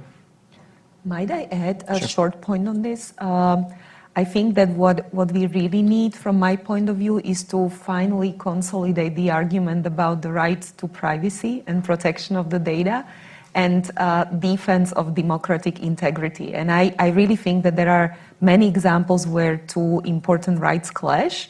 But in this case, I think we need to recognize that we need to protect democratic integrity and that it's really endangered, and that this argument needs to be won in the favor of protection of democratic integrity. And I see in too many places in developed democracies as Germany, France, that too many political and economical elites are still resisting public accessibility to this data, and basically using all kinds of very sophisticated arguments that seem to me, from my perspective, as an excuse. And there is too much at stake currently, and I think that we need to really put the heads together to consolidate this argument in favor of the public access to this information. Because the vested interests, as we have seen through the Russian aggression and through involvement or kind of like penetration of the money into the political system of European countries and other countries, that it's been basically vested interests who are protecting their own power and influence and misusing these technical and constitutional arguments to kind of protect the state of play. Thank you. I want to do this. I know there, and I apologize if there are other questions because we're getting close to the end of the session, and there's so much I want to ask all of you, and just you've raised so many important points. But I wanted to maybe just in our closing, next 5 minutes here as we close, maybe to give each one of you just 1 minute. And I wanted to close with a question we have. Norm raised the Summit for Democracy, and there's going to be a second Summit for Democracy. It hasn't been scheduled yet. It's likely in the first quarter of 2023. Corruption and this issue is going to absolutely be on the top of the agenda. And I just wanted to ask, just going out, Susanna, I'm going to start with you first, sort of go down the line, what you would prioritize, looking at this particular issue and corruption, and what you want to see both government, and there's also, of course, the Summit for Democracy is also about partners, gatekeepers, all this entire ecosystem that's got to work better. So I wanted, maybe we'll go down the line, and then Tom, I had a special question for you too, just about hearing Assistant Secretary Rosenberg talk about what the U.S. is doing right now. And anybody can jump in too if you feel like they're on the right track, because you raised some important points about how that process should be built and built out, specifically government. So, Susanna, can I have you start off, and this will be the last question. I'm so sorry, Johnny. I will repeat myself because it's very simple. I think that the summits too often show that we think in short terms, and we think that we are going to fix problems within a year, and I think it's not going to work. But what we have to start with is really achieving a global norm and a political agreement on public accessibility of the beneficial ownership data. We need to know, to protect democracy and our integrity, we need to know who we are facing. We need to know who is responsible. And without public involvement, the state and the law enforcement has shown that it's been too weak, too slow, and too captured within vested interests. So it needs to be a global norm without loopholes. I think major economies and countries need to jump on board, and we need to make sure that it's implemented well, and that we introduce good verification processes, at least for the areas that pose huge red flags, like, for example, public procurement or partnership between private and public sectors. So this would be my wish list for the next Summit for Democracy. It's a big agenda. Andre? I think the majority of the things were already said. I'm confident that showing positive examples, showing role models, countries which are successful and which can present the reason why they are doing. And I think Denmark was a good example, but I think many eyes are now turned also to UK, how the Register of Overseas Entities will work. So presenting good examples will help political leadership to go home with some examples which they will try to implement. And I think Slovakia is a kind of role model. It has data, it has case law in the meantime, it has success stories on the international level with Premier Babiš, for example, which is a high-level case. All these things can make the topic understandable to local political leaders. And I think this function of showing positive development will help keeping the momentum. And the window of opportunity is always very short, so we should not miss the window of opportunity now related to Russian aggression in Ukraine. We should use this window of opportunity. I want to see the next Summit for Democracies come from a real position of strength. And there was a poll in the UK this morning that said that 46% of 18 to 39-year-olds agreed with the statement that it would be better if we just had a powerful leader who was not dependent on a parliamentary majority or indeed democracy, and therefore could go off and deliver what they wanted. That's really quite frightening. I suspect you would find similar numbers in a number of other countries, but I haven't done the research. So, are we coming from a position of strength from the Summit for Democracies? I'm not sure, but one suspects that one of the contributing factors to that sort of sense of democratic malaise is this idea of unaccountable power and a sense of a lack of control over your life. And to sort of raise this up to a sort of more philosophical level, knowing ultimately who owns something, who controls it, and being able to hold them accountable, I think is probably a part of solving that problem. And it's this kind of reform that is the foundation of doing that. So I sort of would like to see an acknowledgement of, yes, the absolute fundamental importance of this reform for tackling corruption, but also about meaningfully supporting a better democracy. To answer your question about the US, is it on the right track? I would like to see it cover more kinds of entities in the United States. I'd love to see it be public. More than that, though, I'd like to see it happen sometime soon. Okay. Mária, you have the last word. Yeah, I would agree with everything that has been said, but recently what we did, we looked at the readiness of leading democracies to deal with Russia and kleptocrats. And the picture we found was quite a concerning one. So I think when the leading democracies meet again, I think we want to see them walk the talk. So in this report, we looked at three main pillars, which are along the lines of what Tom just said. We want the corrupt and the kleptocrat to have nowhere to hide, no one to help, and no impunity. And this means beneficial ownership transparency of companies, trusts, and assets, regulation of gatekeepers, and then enough technical and financial resource to authorities so they can do their job. No? And in these leading democracies we looked at, they are mostly failing in all those three elements. It's particularly concerned when you look at resources, no? And the access to information, resources, and staffing, and so on.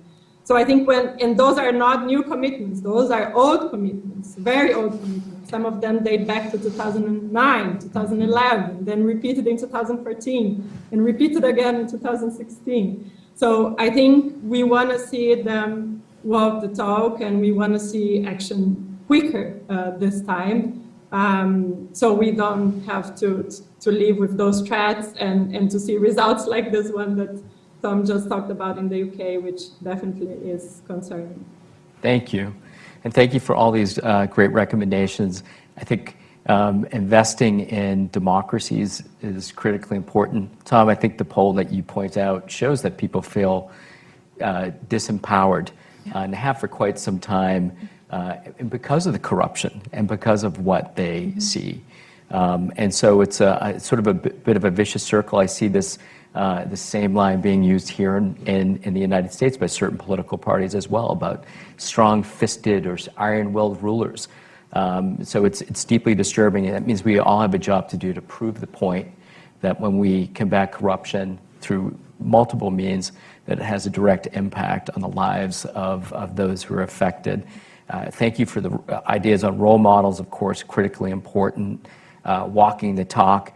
And this is a window of opportunity. I think in Washington, many of us get this point too, based on what we've seen over the last several years. So at that juncture, I'd love to continue our conversation, but most importantly, I want to thank our speakers, experts, practitioners, former government officials, those that have joined us today, and also really Brookings and those that made these two panels today possible. Looking forward to seeing all of you again back here. in Washington, or maybe we'll see you at the Summit for Democracy. Maybe we'll have a hint, Norm, if you're around, we should reprise this effort just prior to that summit to make certain that global leaders that are there, that are making commitments, know what those commitments look like, are ready to not only to look at the implementation, but really walk and talk and do what's right. So thank you so much, and if you could just join me in thanking our great panelists for today's conversation. Thank you. Thank you, John. And to those that are online, thank you so much. Myra, thank you for joining us too online. And everybody for those that are here in Washington, have a great rest of your morning. And online, depending where you are globally, have a great rest of your day. So thank you. Thanks, John.